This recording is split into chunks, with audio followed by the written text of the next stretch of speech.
Das Umzugsgut im Container per Seefracht oder per Luftfracht muss ja anders verpackt werden, als wenn Sie mit dem Möbelwagen umziehen. Der Container ist eine nackte Stahlkiste, da ist kein Schutz vorhanden.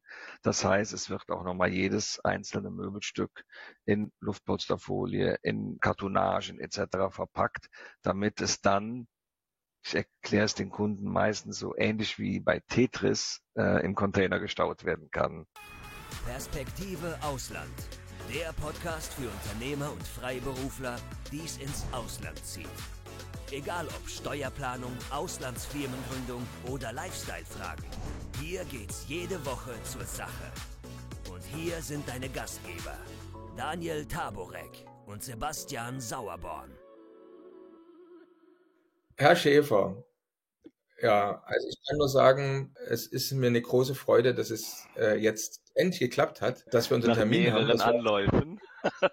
Ja, aber ich meine, das zeigt ja auch, dass das Thema, über das wir sprechen, wirklich ein wichtiges Thema ist, weil Sie auch wirklich ein vielbeschäftigter Mann sind. Es ist schwierig, mit Ihnen einen Termin zu bekommen, zumindest abgestimmt mit unserem Terminkalender auch. Und internationale Umzüge ist ja auch wirklich eine Sache, die in letzter Zeit, darüber sprechen wir heute, internationale Umzüge, jetzt ist mir das Thema schon rausgerutscht sozusagen. Ja, wir sprechen da über ein Thema, was viele unserer Mandanten bewegt. Also wir beraten ja jeden Tag Mandanten, die aus verschiedensten Gründen aus Deutschland, Österreich, Schweiz ausflaggen wollen, sich für einen neuen Wohnsitz, einen neuen Geschäftssitz interessiert haben. Da gibt es eine ganze Menge Fragen immer wieder, die wir natürlich nicht beantworten können. Wir sind ja kein Experte auf dem Gebiet. Und deswegen dachten wir, holen wir uns mal einen Experten in ein Gespräch. Lieber Herr Schäfer, schön, wie gesagt, nochmal herzlich willkommen bei uns, dass es heute klappt. Und wir wollen mal alles so rund um das Thema, ich ziehe von Deutschland, Österreich, Schweiz in ein Land, was jetzt, sagen wir mal, nicht gleich so um die Ecke ist, sondern vielleicht auch ein bisschen weiter weg. Was muss man da beachten? Es ist ja generell, haben wir manchmal von Mandanten gehört, ein bisschen schwierig geworden, das Thema. Und da ja auch gerade sagen wir, seit Corona-Zeit eigentlich, das ganze Thema Containerknappheit und vielleicht gibt es auch weniger Schiffe, die da unterwegs sind, dann auch durch den ganzen Handel mit China. Also das hat alles einen unwahrscheinlichen Impact auf die Durchführbarkeit, auf die Preise und so weiter und so fort gehabt. Und da müssen wir heute mal über so einiges sprechen. Und bei uns ist immer so, auch wenn ich jetzt auch schon mal Ihren Namen gesagt habe, aber trotzdem, der Gast hat bei uns immer die Möglichkeit, sich kurz selbst vorzustellen, unseren Zuschauern und Zuhörern. Und das wäre jetzt genau der Moment, lieber Herr Schäfer. Stellen Sie sich bitte selbst kurz vor. Ja, vielen Dank für die Einladung. Mein Name ist Rolf Schäfer und ich bin Vertriebsleiter bei der Andreas Christ GmbH, einer internationalen Umzugs- und Möbelspedition mit Hauptsitz in Heilbronn und Niederlassungen in Wiesbaden und Stuttgart. Das internationale Umzugsgeschäft wird hauptsächlich hier in Wiesbaden betreut, daher auch der Kontakt zu der Niederlassung Wiesbaden. Und ich freue mich auf viele interessante Fragen. Genau. Und möglicherweise ja auch viele interessante Kunden nachher, die sagen, Genau. ach, so geht das ist gar nicht so kompliziert, weil es ist ja mitunter so, also ich bin ja selber schon mehrmals international umgezogen, also mein erster Umzug, also meine Auswanderung war sozusagen Auswandern Light in die Schweiz. Habe ich das noch selbst gestemmt sozusagen, den Umzug, da kann man ja auch notfalls mehrmals fahren oder wie gesagt, wir haben dann damals so einen kleinen Mini-LKW Sprinter. gemietet. Genau so ist das, ne? Der war dann so stark beladen, dass man mich an der Grenze zwischen Österreich und Schweiz auf die Waage gestellt hat. Tja, Und dann musste ich die Hälfte ausladen und musste den zweiten Sprinter mieten, um die zweite Hälfte dann auch über die Grenze zu bringen. Aber das ist eine lustige Nebengeschichte. Und ja, und dann sind wir einmal dann ausgewandert in ein Land, was schon ein paar tausend Kilometer weg war, nach Asien. Und das ist dann schon eine andere Sache. Also da fährt man nicht mit einem Sprinter, da kann man auch nicht alles im Koffer mit hinnehmen. Da muss man sich entweder von Dingen trennen oder braucht halt professionelle Hilfe. Meine Frage jetzt mal, so in welche internationalen Länder finden denn momentan so bei Ihnen vielleicht die meisten Umzüge statt? Oder was auch ist das entfernteste Ziel, was Sie schon mal bewegt also haben, sozusagen? aktuell und auch schon seit längerer Zeit ist die Rennstrecke oder sind die Rennstrecken China und Indien. USA Unglaublich.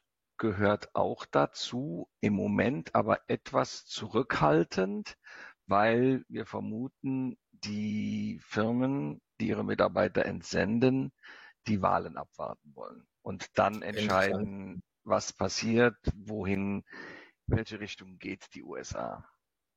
Aber Mhm. Indien und China sind Rennstrecken. Unglaublich. Ist ja dann meistens dann wahrscheinlich sind das Expats, also entsandte Mitarbeiter von Unternehmen und weniger Familien, die vielleicht jetzt einfach so selbst auswandern oder? Den Teil der Auswanderer kann man in diesem Zusammenhang eigentlich vernachlässigen. Die gibt's immer wieder.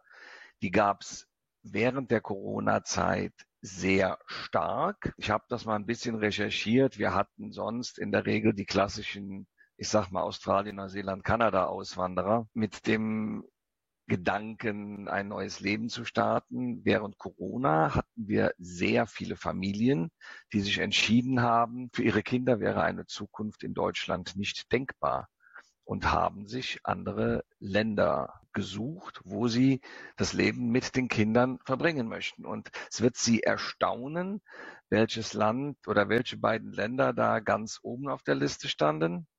Südschweden und Irland. Interessant. Ja, Ja.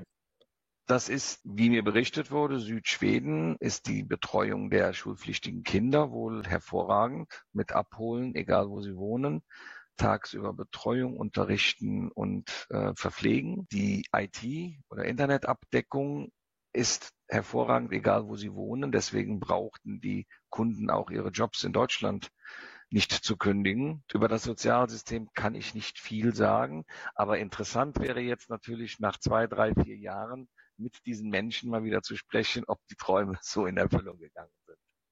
Ja, ja.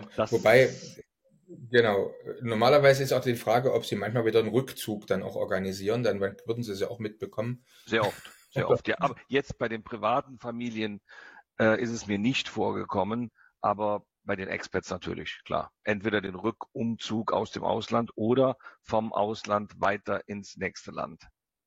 Entfernteste Umzüge würde ich mal sagen, Neuseeland, Alaska und dann so ein paar Inseln wie Guam, das ist aber meistens US-Militär oder so hier und da mal eine karibische Insel. Das wird vielleicht von der Entfernung nicht so extrem manchmal sein, aber dann von der Dauer, weil da ticken die Uhren dann doch noch etwas gemütlicher. Ist interessant, was Sie gerade sagen, karibische Inseln, weil momentan, Sie hatten ja vor uns gerade angesprochen, dass in der Corona-Zeit durchaus sehr viele gedacht haben Ja, oder den Wunsch einfach hatten, für ihre Familie eine Zukunft im anderen Land sozusagen neu zu planen, neu zu konzipieren. Wir haben momentan übrigens wieder so eine interessante Welle, gerade dadurch, dass momentan eine ganze Menge gerade Familien wiederum mit Kindern oder mit jugendlichen Kindern befürchten, und dort einen Plan B suchen, dass ihre Kinder eventuell mal wieder in den Krieg ja. irgendwo in ein Land einmarschieren müssen und letztendlich einer Wehrpflicht entgehen wollen. Übrigens ja auch Männer bis 60. Wir haben also eine unserer Dienstleistungen ist ja, dass wir Citizenships, also Staatsbürgerschaften per Investment, ganz legal. Das gibt's ja übrigens in karibischen Inseln Mhm. gerade, deswegen komme ich drauf. Ne? Das ist eine Dienstleistung, die wir anbieten. Und es gibt sehr, sehr viele Familien momentan, die sagen, wir legen uns eine neue Staatsbürgerschaft zu. Wir möchten nicht, dass unsere Kinder mal in den In Krieg den ziehen Krieg muss. müssen. Mhm. Genau so ist das. Und darauf folgen natürlich momentan auch wieder viele nach dem Plan B, schauen und überlegen, wohin wandern wir aus. Und da sind Länder momentan sehr gefragt, in denen es keine Armee gibt. Dazu gehören die Ja, karibischen Inseln. ja, Ne? Also wenn ich ein Land auswandere, wo es keine Armee gibt, dann habe ich das Thema Wehrpflicht geschafft. Momentan ist in Deutschland ja die Wehrpflicht ausgesetzt. noch. Nur sie kann halt, noch ist sie ausgesetzt und das kann sich eben ändern. Und dann, das wissen viele nicht, wer einen deutschen Pass hat, der muss sogar wieder zurück, weil er darf nämlich, wenn die wieder eingesetzt ist, nur mit Erlaubnis länger als 3 Monate Deutschland verlassen. Ja, Das würde dann letztendlich auch mich betreffen. Ich wohne ja auch schon seit 15 Jahren nicht mehr in Deutschland. Und dann müsste man zurück. ja, So, oder man muss sich melden und muss eine Erlaubnis dafür bekommen. Und das ist schon ein spannendes Thema, aber da kann man andere Videos bei uns auf dem Kanal gucken, falls es jetzt einen Zuschauer, Zuhörer mehr interessiert. Wir gehen jetzt mal zurück zum eigentlichen Thema, nämlich internationalen Umzug. Jetzt ist ja so, dass manche so überlegen, mh, ist es jetzt besser, alles zu verkaufen und neu anzufangen oder nehme ich alles mit oder nehme ich nur einen Teil mit? Wenn Sie einen Kunde fragt oder kommt das vor, dass die Kunden mit Ihnen auch in Verkaufsgesprächen darüber sprechen und was raten Sie dann, wenn man überhaupt erstmal an dem Punkt ist, dass man sich noch gar nicht sicher ist? Was macht man? Die Frage kommt tatsächlich sehr häufig. Es gibt zwei Gruppen. Ich würde sagen, die Singles und frisch von der Uni kommenden Entsandten, weil die nehmen nicht viel mit, weil sie auch eigentlich noch nicht viel angesammelt haben. Das Thema kommt eigentlich bei Familien auf, Ehepaaren mit oder ohne Kindern. Da ist halt die Überlegung, wenn ich mit einem kleinen Haushalt nur umziehe, muss ich ja entweder am Ziel mir den Rest dazu kaufen, bedeutet Stress, Geld, Zeit, oder ich ziehe in eine möblierte Wohnung. Das gibt's. Was mache ich mit den Sachen, die in Deutschland bleiben? Ich kann sie natürlich professionell beim Möbelspediteur einlagern. Ist von den Kosten her nicht exorbitant teuer. Es ist immer viel, viel günstiger als eine Miete. Aber wenn ich zurückkomme, bringe ich Umzugsgut und altes und neues Umzugsgut mit und habe mein altes Umzugsgut. Die Erfahrung zeigt, nach 3, 4, 5 Jahren, wenn die Umziehenden zurückkommen, wird oftmals ein Teil der Lagersache entsorgt, weil man einfach zu viel hat, dann ja auch eine größere Wohnung braucht. Der Vorteil mit dem Komplettumzug ist insbesondere, wenn Kinder dabei sind, auch der psychologische Effekt. Man fühlt sich sofort wieder zu Hause. Man kommt im Zielort, sei das Singapur oder sei es Buenos Aires, in eine Wohnung, wo man die gleichen Möbel und Dekorationsgegenstände und Spielzeuge für die Kinder wiederfindet, die man zu Hause hatte. Das heißt, dieser Eingewöhnungsprozess geht viel schneller. Man fühlt sich wohler, bedeutet in Konsequenz für den Arbeitnehmer, für den oder diejenige, die den Job im Ausland hat, man muss sich viel weniger Sorgen um die Familie machen, weil sie funktioniert viel schneller.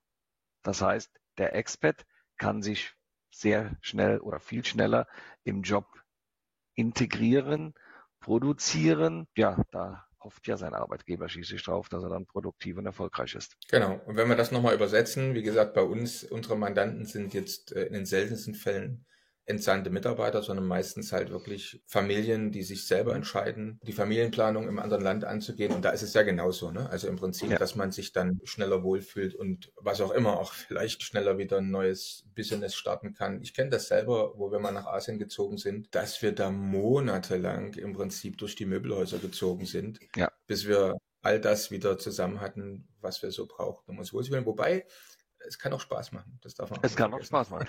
Das sehen wir ja bei den Rückkehrern, was sie dann alles im Ausland sich an lokalen schönen Sachen gekauft haben. Asiatische Möbel können sehr schön sein, oftmals aus Massivholz, aus Südamerika auch. Das können schon tolle Sachen sein. Aber wie gesagt, man muss es suchen, man muss es finden, man muss es nach Hause bringen und dann auch wieder exportieren. So ist es. Ja, jetzt, wie geht man das jetzt an? Also ich überlege jetzt und ich plane jetzt umzuziehen. Jetzt komme ich irgendwann mit Ihnen in Kontakt. Also was sind jetzt so die Schritte, die man jetzt gehen muss in der Vorbereitung, in der Planung? Was kann man vielleicht auch für Fehler machen? Was vergisst man häufig? Der erste Schritt ist eigentlich, sich einen erfahrenen Möbelspediteur zu suchen. Einen Möbelspediteur, der nicht nur international auf dem Briefkopf oder auf der Website stehen hat und wo der Rezeptionist Yes, No und Thank you sagen kann, sondern ein Möbelspediteur, der wirklich Erfahrung im internationalen Geschäft hat. Ein guter Leitfaden dafür ist die Mitgliedschaft in der FIDI. Die FIDI ist die internationale Organisation der Möbelspediteure mit Sitz in Brüssel. Und um dort Mitglied zu werden, muss man halt sehr, sehr viele Kriterien erfüllen, die auch alle 2 Jahre überprüft werden. Man muss eine finanzielle Stabilität nachweisen und so weiter. Also es gibt 600, 700 Mitglieder, denke ich mal, weltweit und in jedem Land sind die vertreten. Das heißt, man findet mit Sicherheit einen Partner, der Mitglied in der FIDI ist. Das ist ein Garant für die internationale Umzugserfahrung. So, mit dem nimmt man Kontakt auf Und dann nehmen wir als Möbelspediteur den Umziehenden eigentlich an die Hand und sagen, was sind die nächsten Schritte? Wir fragen auch gewisse Sachen ab. Wir kommen vielleicht nachher noch zum Thema Zoll und Umzugsdauer und so weiter. Wir fragen gewisse Sachen ab, damit wir für ihn praktisch so einen zeitlichen Ablaufplan erstellen können und ihm sagen, was müssen wir zuerst machen, wofür haben wir Zeit, was für Alternativen gibt es und so weiter. Wichtig, ich greife jetzt einfach dem Thema Zoll mal vor. Eine der wichtigen Fragen ist, in welcher Funktion geht er ins Ausland? Ich spreche jetzt vom Nicht-EU-Ausland, weil innerhalb der EU ist es eigentlich sehr einfach. In welcher Funktion geht er ins Nicht-EU-Ausland? Wird er entsendet von seinem Arbeitgeber? Geht er wie Ihre Mandanten privat? Wenn privat, aus welchem Grund? Behält er einen deutschen Wohnsitz bei, eine deutsche Immobilie? Und welche Aufenthaltspapiere hat er im Zielland oder für das Zielland? Die Frage ist deswegen wichtig, weil zur Zollabfertigung des Umzugsgutes werden gewisse Dokumente und Nachweise benötigt. Und wenn man dieses Thema nicht von Anfang an beachtet und bespricht, kann es entweder sehr teuer werden, das heißt, wenn man einen Umzug verzollen muss, oder er kann gar nicht stattfinden. Und um das zu vermeiden, sprechen wir das Thema gleich an und hören dann, hat sich der Entsandte oder die Entsandte überhaupt schon mal Gedanken gemacht, dass man auch Dokumente braucht, um in einem fremden Land zu leben? Welche Dokumente werden gebraucht? Wie lange dauert es, bis ich diese Dokumente bekomme? Was muss ich tun? Dafür gibt es dann wieder Firmen wie Sie, die dabei behilflich sind. Aber das Bewusstsein beim Entsandten muss erstmal dafür geschärft werden. Dann geht es in die Zeitplanung. Man trifft sich im Haus oder in der Wohnung, schaut sich an, was umzuziehen ist, Spezialitäten, Besonderheiten, bespricht den zeitlichen Ablauf, wie lange dauert der Umzug und erstellt dann auf den erlangten Informationen ein Angebot für den Umzug von Haus zu Haus. So, dann wird das Angebot geprüft. Der Umziehende, im besten Fall bestätigt er das Angebot und dann geht es in die zeitliche Planung. Aber der wichtige Punkt ist im Erstgespräch oder beim Besuch, diese ganzen Eckpunkte abzuklopfen, denn damit vermeidet man, dass man sehr viel Arbeit und Zeit investiert und nachher aus einem einfachen Grund, weil er einfach keine Aufenthalts- oder Arbeitserlaubnis bekommt, findet der Umzug nicht statt oder kann nicht stattfinden. Naja. Jetzt gehen wir mal davon aus, wobei ich würde gerne, bevor wir nochmal international besprechen, nochmal ganz kurz über Ihren kurzen Zwischensatz am Anfang Ihrer Antwort Europa, sprechen. EU. Sie hatten gesagt, Europäische Union, EU. Gibt's trotzdem irgendwas, was ein Problem macht? Also innerhalb der EU, also ein Auto beispielsweise, weiß ich, da gibt es in einigen Ländern sowieso ein Problem. Aber wie ist es denn bei Umzugsgut innerhalb Bei der EU? Umzugsgut gibt's eigentlich keine Probleme. Pflanzen könnten, also Zimmerpflanzen oder Gartenpflanzen, die Kunden mitnehmen möchten, kann man in gewissen Ländern ein Pflanzenschutzzeugnis verlangen. Gegenstände, die grundsätzlich verboten sind, wie Elfenbein, ich sag mal, oder wir dürfen zum Beispiel keine Urnen transportieren oder keine lebenden Tiere. Das ist natürlich auch innerhalb der EU verboten und was gegen die guten Sitten verstößt. Aber sonst, Sie können innerhalb der EU auch Alkohol mitnehmen, Sie können auch Lebensmittel mitnehmen. Es ist vom Umzugsgut her auch unbegrenzt. Also es gibt ja keine Grenzkontrolle. Sollte man innerhalb der EU umziehen und durch ein Nicht-EU-Land fahren müssen, sagen wir, man fährt von Deutschland durch die Schweiz nach Italien, dann wird an der Schweizer Grenze der Möbelwagen verplombt und an der anderen Seite, wenn man wieder rausfährt, wird die Plombe geprüft. Wenn sie noch unversehrt ist, wird sie wieder abgenommen und dann kann man weiterfahren. Okay, gut. Jetzt zu internationalen Fällen. Also wir gehen ja bei uns immer davon aus, also unsere Mandanten haben eigentlich immer, sagen wir, ihr Aufenthaltsrecht, ihr Residenzvisa, Golden Visa oder Citizenship oder permanent Residenzerlaubnis, wie auch immer, das haben sie im Griff, dafür haben sie auch uns an ihrer Seite, dass sie da im Prinzip sicher sind. Jetzt, was kann jetzt trotzdem noch passieren, wenn also das alles geklärt ist? Also sprich, welche Serviceleistung bieten Sie jetzt auch? Also würden Sie jetzt checken Sie das auch ab? Also muss ich zum Beispiel bei Ihnen eine Inventarliste abgeben, sagen, das ist mein Inventar und Sie sagen dann, das, zum Beispiel Ihren Flügel lassen Sie lieber mal zu Hause, weil das wird so teuer, vielleicht den zu transportieren, da kann man sich dann lieber dort wieder einen neuen kaufen. Ich habe keine Ahnung. Also, wie kann ich mir das vorstellen? Diese Punkte besprechen wir beim Vororttermin zu Hause. Dass ich mir die Sachen anschaue, wenn ein Flügel, ich nehme mal Ihr Beispiel auf, dabei ist, weise ich ihn natürlich darauf hin oder sie, dass da Zusatzkosten kommen. A, muss der ordentlich verpackt werden in eine spezielle Kiste. B, ist das Handling eines Flügels am Abgangsort und am Zielort natürlich auch ein Kostenfaktor. Wenn ich mit den Umziehenden durch die Wohnung oder durch das Haus gehe und mir fallen Gegenstände auf, die problematisch sind, zum Beispiel unbehandeltes Holz, ein Baumstamm, der als Tisch genutzt wird, Tannenzapfen, die nicht präpariert sind, sondern frisch vom Wald und dann als Weihnachtsschmuck. Da gibt es Länder oder solche Sachen dürfen in den meisten Ländern nicht eingeführt werden, außer sie werden vorher behandelt. Aber darauf mache ich die Umziehenden dann aufmerksam, wenn ich durchs Haus gehe. Was kann sonst noch passieren? Die Papiere für die Zollabfertigung, die lassen wir, bevor der Container losgeht in Deutschland, durch den Partner am Zielort oder im Zielland prüfen. Das heißt, wir schicken ihm die per E-Mail, der guckt die durch und gibt uns dann das sogenannte grüne Licht. Und erst wenn wir das grüne Licht haben, geben wir den Container auf die Reise, um zu vermeiden, dass der ankommt. Die Papiere sind nicht vollständig oder nicht so, wie es gefordert ist.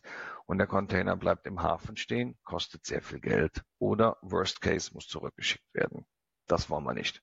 Deswegen prüfen wir vorher die Dokumente zusammen mit unserem Partner vor Ort und der sagt dann irgendwann, so, gebt ihn aufs Schiff.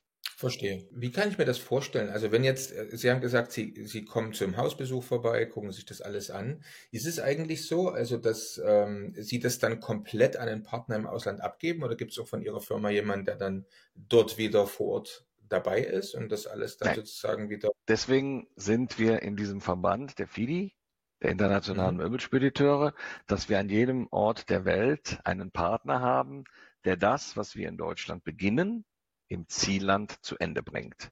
Das heißt, ab dem Zeitpunkt, wo der Container am Zielhafen ankommt, übernimmt der Partner, bereitet die Zollabfertigung vor, übernimmt den Container im Hafen, schaut sich an, wo er hingeht, kommt der Container daran oder muss er vorher umgeladen werden und macht dann die Entladung, das Auspacken, Möbelaufbau und so weiter.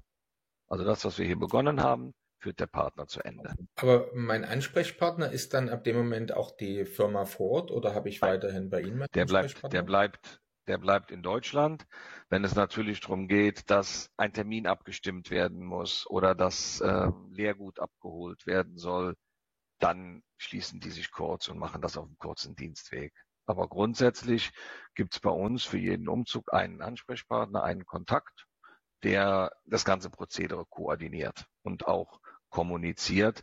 Wir haben ja oft, dass nicht nur der Umziehende kontaktiert und informiert werden muss, sondern auch derjenige, der den Umzug bezahlt, sein Arbeitgeber. Okay, gut. Das ist in unserem Fall jetzt... In Ihrem Fall nicht, genau. Ja, nicht so, genau. Das ist übrigens, wenn ich noch mal kurz einwerfen darf, ein wichtiger Grund, warum viele Unternehmen ein Umzugsunternehmen aus dem Heimatland des Unternehmens beauftragen. Also ein deutscher Konzern beauftragt ein deutsches Umzugunternehmen, egal von welchem Land, in welches Land der Umzug geht, weil man kennt die Policy, man hat einen lokalen Ansprechpartner und man hat eine Koordinationsstelle. Das findet man sehr häufig bei den vom Unternehmen bezahlten Umzügen. Aber okay, dann trotzdem nochmal zurück zum Zoll, bevor wir das jetzt ganz aus dem Auge verlieren. Die Verzollung, also so wie ich das verstanden habe, wenn ich meinen privaten Hausstand in ein anderes Land mitnehme, mit der Absicht, ja fest umzuziehen, also dort dauerhaft in den meisten Fällen dann zu wohnen, dann ist es, soweit ich das weiß, ja eigentlich immer zollfrei. Stimmen Sie dem zu oder gibt es da Ausnahmen in bestimmten Ländern? Es gibt Ausnahmen. Ungarn ist gerade dabei, sein Zollsystem für Umzugsgut extrem für den Umziehenden zu vernachteiligen. Man möchte da also das Umzugsgut verzollen. Russland war schon immer ein Land, wo man sein Umzugsgut verzollen musste. Es gibt Länder, wo gewisse Teile des Umzugsgutes, in der Regel meist Elektroartikel, verzollt werden müssen, egal ob sie in welchem Status sie einreisen. Grundsätzlich ja, ein Umzugsgut sollte zoll- und steuerfrei sein, aber man kann es nicht zu 100% auf die ganze Welt umlegen. Es gibt viele Länder mit Ausnahmen, wollen wir es mal so sagen. In den meisten Ländern, ja, ist es so, aber es gibt viele Länder mit Ausnahmen. Okay, verstanden. Vielleicht noch eine andere Frage von der Dauer her. Also wenn ich jetzt mich entschließe, umzuziehen, irgendwann kommt dann Ihre Mannschaft sozusagen in mein Haus, Mhm. räumt alles aus, verpackt das ordentlich, verbringt das in einen Container. Ist es dann eigentlich so, dass es dann schon in den Container kommt, wo es bis zu Ende durchgeschifft wird? Oder ist das erstmal so eine Zwischenlösung, wenn jetzt Ihr Team dann kommt? Es gibt beide Varianten. Haben wir das grüne Licht vom Partner im Zielland, dass die Dokumente in Ordnung sind, geht's gleich in den Container, der auf See geht. Haben wir das grüne Licht noch nicht, dann geht's erstmal aufs Lager, per LKW in der Regel, bis dann das grüne Licht da ist und dann wird's nochmal in den Container verladen. Okay, also notfalls kann ich dann vielleicht nochmal ein, zwei, drei Sachen Das geht dann. rausstreichen, weil sich genau, und dann Oder geht's in den nochmal Container. noch mal ein bisschen dazu bringen. Jetzt, was muss ich denn ungefähr so, wenn wir mal ein paar Länder durchgehen, ungefähr für ganz grob natürlich und unverbindlich für eine Zeit rechnen, bis dann der Container an meinem neuen Domizil landet? Sie hatten vorhin von China gesprochen, von Indien gesprochen. Wir hatten noch von Irland gesprochen, vielleicht Südamerika ein Land, wenn wir einfach mal so vielleicht 4 oder Karibik hatten Sie genannt, also einfach mal vielleicht so 2, 3 Beispiele, was Sie so ungefähr im Sinn haben. Ein paar gängige Sachen, die in der letzten Zeit vorkamen, zum Beispiel Singapur, brauchen Sie von Haus zu Haus ungefähr 7 Wochen. Bei New York sind wir nur bei 3,5 bis 4 Wochen. Australien geht's schon Richtung 8, 9 Wochen. Neuseeland sind wir bei 10 Wochen. Das sind so die Größenordnungen, die man beachten muss. Immer vorausgesetzt, Container sind verfügbar, Schiffsraum ist verfügbar und das Schiff fährt die Häfen an, die es anlaufen soll. Da komme ich wieder auf die Corona-Zeit zurück, wo das alles etwas durcheinander war. Ja. Hat sich das wieder normalisiert oder ist es eher so, dass die Spannung zunimmt sozusagen? Es hatte sich schön normalisiert. Es war alles wie früher. Die Preise, die Containerfrachtpreise waren wieder auf einem normalen Niveau, die Laufzeiten auf einem normalen Niveau. Es gab Container und es gab Platz auf den Schiffen. Jetzt fängt ja die EU und USA oder fangen die an, Zölle auf Importware aus China zu erheben bzw. zu erhöhen. Bedeutet, bevor das implementiert wird, verschifft China, was das Zeug hält, damit sie das noch zoll- und steuerfrei in die Länder reinbekommen oder zu niedrigen Zollsätzen. Konsequenz, die Frachtraten von Fernost nach Europa und von Fernost nach USA sind explodiert. Es gibt keine Container und es gibt wenig Platz auf den Schiffen. Seit einigen Wochen sehen wir das auch in der Relation Europa, Nordamerika. Man muss 4 Wochen circa vorher einen Container buchen, damit man ihn am Umzugstag zur Verfügung hat. Ist schlecht für Umzüge, die kurzfristig stattfinden müssen, aber man muss damit leben. Und wir sehen auch, dass die Preise in gewisse Relationen wieder anziehen. Südamerika ist noch günstig und von hier, Deutschland, Richtung Fernost ist auch noch günstig. Okay, interessant. Das ist eine volatile, eine sehr bewegliche Situation und wir Umzugsspediteure sind, ich muss es leider so sagen, den Reedereien da machtlos ausgeliefert. Man hat während der Corona-Phase zeitweise Schiffe stillgelegt, um den Platz künstlich zu verknappen, die Preise zu erhöhen. Man hat dann weil oft die Häfen durch Corona befallene Mitarbeiter waren die Häfen überfüllt oder konnten nicht arbeiten, hat per Reederei entschieden, wir laufen gewisse Häfen nicht an, entladen am nächsten Hafen. Aber das ist Gott sei Dank vorbei. Das haben wir jetzt hinter uns und ich hoffe auch nicht, dass das nochmal so extrem kommen wird. Ja, bleibt zu hoffen und bleibt natürlich auch zu hoffen, wenn dann die Zölle nach China greifen, dass dann wieder vielleicht auch eine Normalität in der Das hoffen wir auch. Also diese der Container eintritt. Diese Phasen hatten wir, ich mache das Geschäft jetzt über 30 Jahre, diese Phasen hatten wir immer schon mal.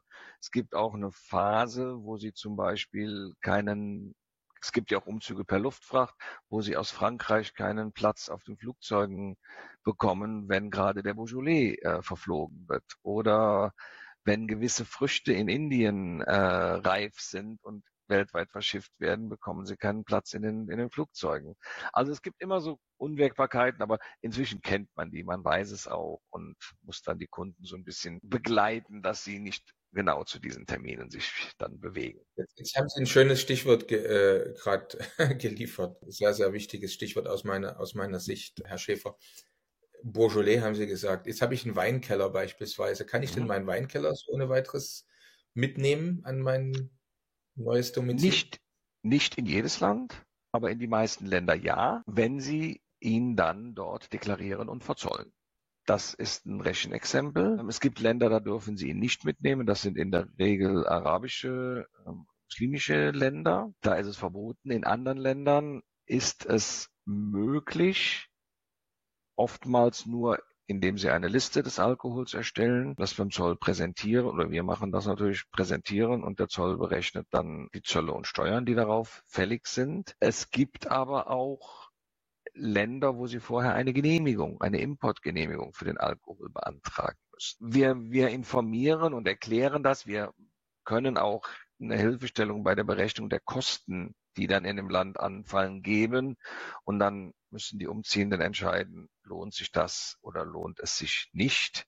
In der Regel lohnt es sich nicht. Gut, dass wir darüber gesprochen haben. Ja, ja, ist so. Dann also lieber rechtzeitig vor dem Umzug anfangen zu verkaufen oder Oder ein selbst paar zu trinken. Abschiedspartys machen. Genau so.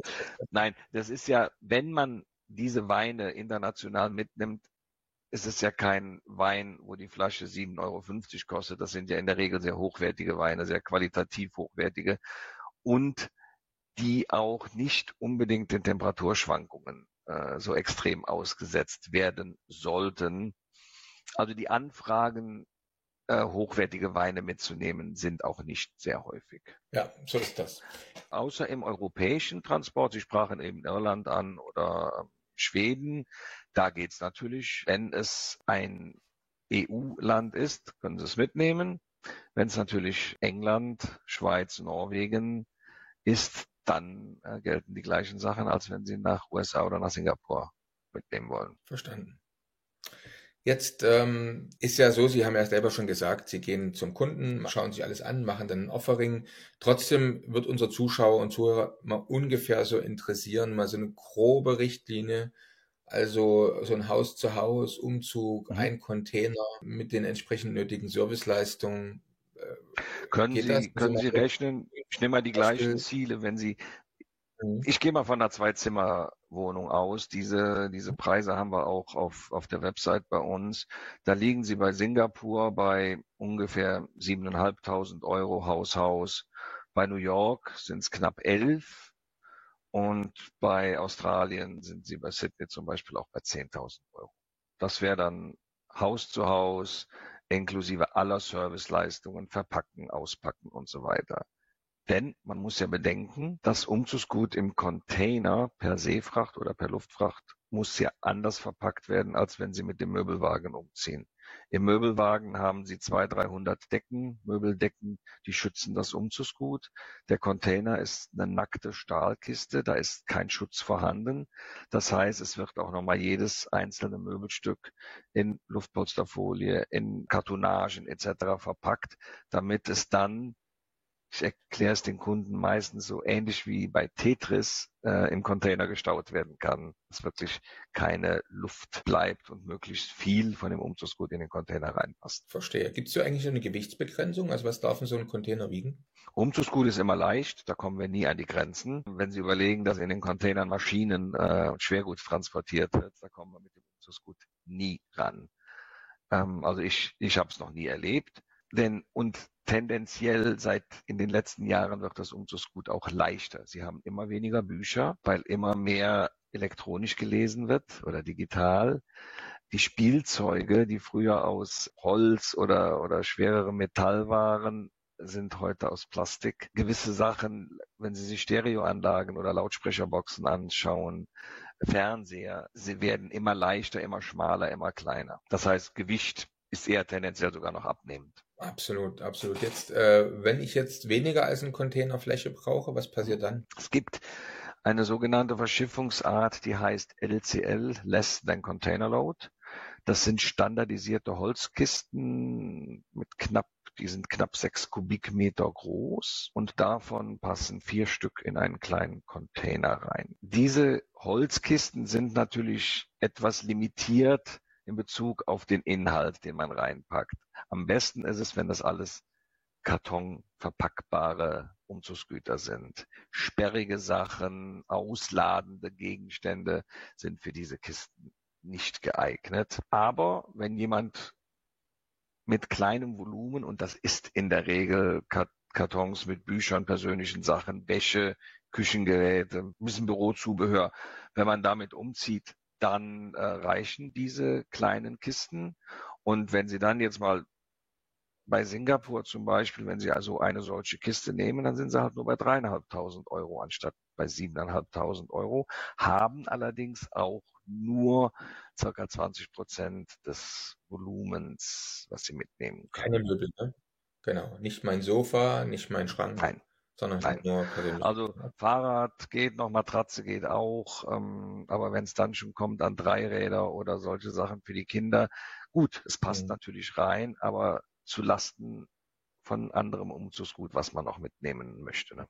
Verstehe. Gut, jetzt fragt sich der ein oder andere, man kann ja jetzt googeln und findet da vielleicht eine ganze Reihe von Unternehmen. Sie hatten ja vorhin schon mal so eine Anzahl genannt, was es da für Unternehmen im Verbund gibt, die sowas machen. Wie unterscheidet sich jetzt denn Ihr Service und Ihre Firma von anderen Mitbewerbern oder Mitbewunderern, wie man so sagt?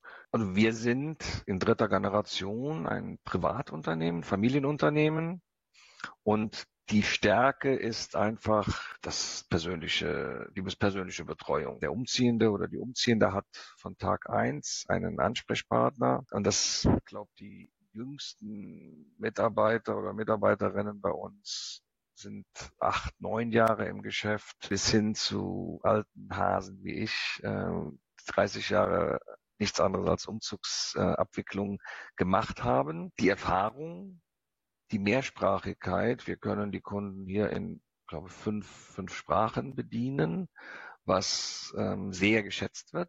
Die internationalen Verbindungen, da ich auch seit über 20 Jahren international reise, die Tagungen besuche, die Partner besuche, persönlich kenne, kann man, wenn es mal irgendwo hakt, den Telefonhörer in die Hand nehmen und ruft den Pedro in Mexiko an und sagt so, jetzt fahr mal dahin und kümmere dich mal, da hakt irgendwas.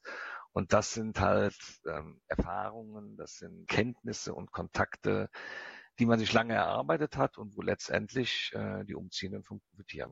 Klasse. Jetzt, Herr Schäfer, mal eine persönliche Frage. Jetzt haben Sie ja so viel mit Leuten zu tun, denen helfen Sie sozusagen überall in der Welt, da hinzuziehen, wo sie gerne leben und arbeiten möchten.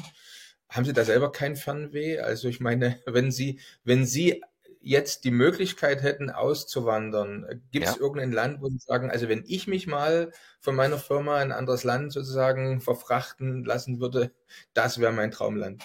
ja, da gäbe es 2, 3 Optionen. Dazu gehört Australien, dazu gehört Brasilien. Bei USA wäre ich im Moment auch etwas abwartend. Gehörte mal dazu, aber da bin ich etwas vorsichtiger geworden. Argentinien könnte ich mir auch vorstellen. Also auf jeden Fall wärmere Länder, mit gutem Wetter, könnte mir in Europa aber auch Spanien, Portugal vorstellen. Ja, da haben Sie eigentlich eine gute Auswahl. Ja, Was Sie da genannt haben, ist auch durchaus, sind so mit die Favoriten auf den Shortlist der meisten unserer Mandanten. ja. Eins war sogar dabei, was auf meiner Shortlist ist. Schön. Jetzt haben Sie gerade gesagt, also was jetzt Ihr Unternehmen unterscheidet von anderen, ist vielleicht, dass Sie noch mehr persönlich und jetzt nicht vielleicht so viel automatisiert da in der Kommunikation mit Ihren Kunden sich verfügbar halten. Wie würde ich denn jetzt mit Ihnen Kontakt aufnehmen? Also wenn ich jetzt auswandern will, umziehen will, rufe ich Sie persönlich an, schreibe ich Ihnen eine Mail oder was dürfen wir denn zum Beispiel auch für Kontaktdaten einblenden jetzt? Also Sie dürfen aus der E-Mail-Signatur meine Kontaktdaten einblenden. Da ist die direkte Durchwahl drauf, da ist meine persönliche E-Mail-Adresse drauf und auch die Website des Unternehmens. Selbst wenn der Umzug jetzt aus der Gegend Stuttgart oder aus der Gegend Heilbronn oder aus Hamburg geht, wären wir hier der zentrale Ansprechpartner. Ich selbst reise auch in Deutschland sehr viel, besuche die meisten Kunden selbst zu Hause. Das ist der Kontakt, der für Ihre Interessenten und Ihre Kunden wichtig ist. Klasse. Und ist Ihnen lieber, wenn man schreibt oder wenn man zum Telefonhörer greift und mal anruft? Da ich Beides. sehr viel unterwegs bin, ist Schreiben vielleicht die sichere Art, mit mir Kontakt aufzunehmen. Denn auch wenn ich im Auto bin und mobil oder das Festnetz auf mobil umspringt, man kann sich keine Notizen machen, man kann nicht schreiben. Also dann doch vielleicht eher die E-Mail und ich melde mich dann geht's los. Alles klar, klasse. Haben Sie noch abschließend irgendeinen Tipp an unsere Zuschauer oder Zuhörer? Oder vielleicht gibt es eine Checklist oder irgendwas, was man so unbedingt... Es gibt eine Checkliste und zwar eine sehr gute, die ist auf der Seite von der Deutschen Post. In dem Bereich, wo die Nachsenderaufträge sind. Die ist sehr detailliert und auch sehr neutral. Da könnte ich Ihnen auch noch den Link schicken, dass man das vielleicht einblenden kann. Ein Tipp, was immer häufiger in letzter Zeit aufkommt, ist Umziehen mit E-Bikes oder mit dem E-Auto. Das ist ein Thema, was uns sehr beschäftigt, wo wir uns sehr stark informieren müssen und auch immer wieder neu informieren müssen. Grundsätzlich gilt, nicht jedes E-Bike oder E-Fahrzeug darf in jedes Land eingeführt werden. Es bedarf immer einer Prüfung. Zweitens, jedes Fahrzeug mit einer Batterie oder einem Akku gilt ab einer gewissen Akkustärke im See- und Luftfrachtverkehr als Gefahrengut. Gefahrengut bedeutet immer besondere Kennzeichnung, besondere Kenntnisse für den Fahrer, der den Container fährt und Zusatzkosten. Dazu kommt, dass jede Reederei spontan entscheiden kann, den Container nicht zu verladen, wenn sich Gefahrengut darin befindet. Daher meine Empfehlung an Umziehende: Überlegen Sie sich dreimal, ob Sie unbedingt diese Fahrzeuge mitnehmen müssen, da es ein immenser Aufwand, immense Kosten und ein nicht kalkulierbares zeitliches Risiko mit sich bringt. Ich bringe es deswegen auf, weil es sehr, sehr häufig vorkommt. Bei jedem dritten Umzug ist ein E-Bike dabei oder ein E-Scooter und es bedarf wirklich der Prüfungen und oftmals ist es vielleicht sinnvoller, sich im Zielland ein neues Fahrzeug zuzulegen. Ja, als Beispiel, nach Japan dürfen Sie kein E-Bike mitnehmen, weil die japanischen E-Bikes 1 Stundenkilometer langsamer fahren als unsere. Die fahren 24 km/h, wir 25. Daher ist das auf der Verbotsliste. Haben wir auch alles gelernt. Das ist, wir beschäftigen uns jetzt auch 2-3 Jahre damit, weil die Anfragen natürlich immer häufiger werden. Und trotzdem müssen wir jedes Mal mit der Reederei noch Rücksprache halten. Spannend. Also ich kann nur sagen, es war wirklich eine Freude, mit Ihnen zu sprechen, Herr Schäfer. Und ich bin überzeugt, Meinerseits? dass Sie auch die ein oder andere Anfrage jetzt bekommen. Wie gesagt, das Video geht ja jetzt bald online, ungefähr in 1-2 Wochen. Und dann bin ich gespannt auf der einen Seite, wie viel wir unseren Mandanten schon helfen konnten, alleine durchs Gespräch.